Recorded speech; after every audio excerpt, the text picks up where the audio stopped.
Kenny gave me his very best and he wanted me to move on and be happy, Wanda Rogers tells People in this week's issue. Kenny Rogers loved watching TV. So when he hit pause on the remote one day while sitting with his wife Wanda, she knew that whatever he was about to say was important. Though the country superstar died in March 2020 at age 81, he'd been sick for several years beforehand, which gave him time to think about what he wanted for his family after he passed.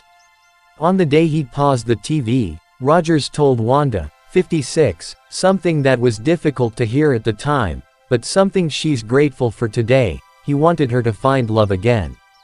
He said, "I'm not going to be here forever. I want you to be happy," she tells People in this week's issue. "You're young. I want you to have a full life past me." And of course I was like, what? I don't want to talk about that. Turn the TV back on. But now, 3 years after Rogers' death, Wanda has found love once more, something she says has been instrumental in both her and Rogers' wish that they show their twin sons Justin and Jordan, 19, that it's okay to move on. One of the big things is to show the boys that life goes on. And it does. "I'm dating someone very special," she says. "Kenny gave me his very best and he wanted me to move on and be happy." That's a really big man to be able to say those words and mean it. I think it just shows the kind of guy he was.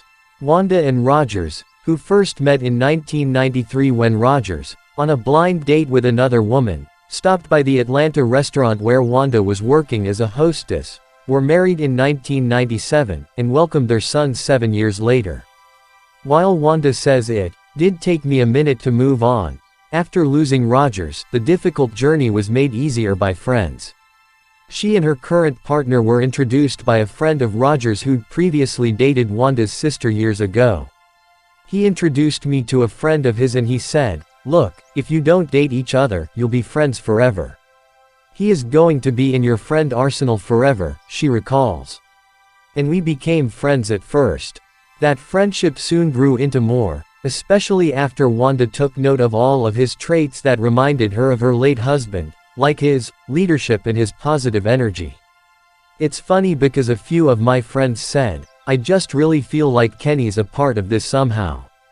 And I know that sounds weird," she says. "But he tells our kids, 'I'm not your dad.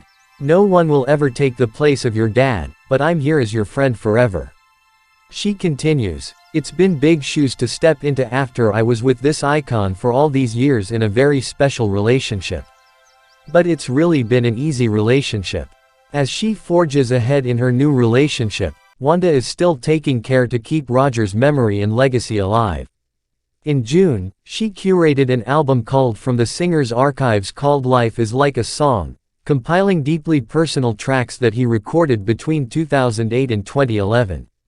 "I want to make sure his legacy grows and stays alive," she says. "I think Kenny would be beyond happy and proud of the album.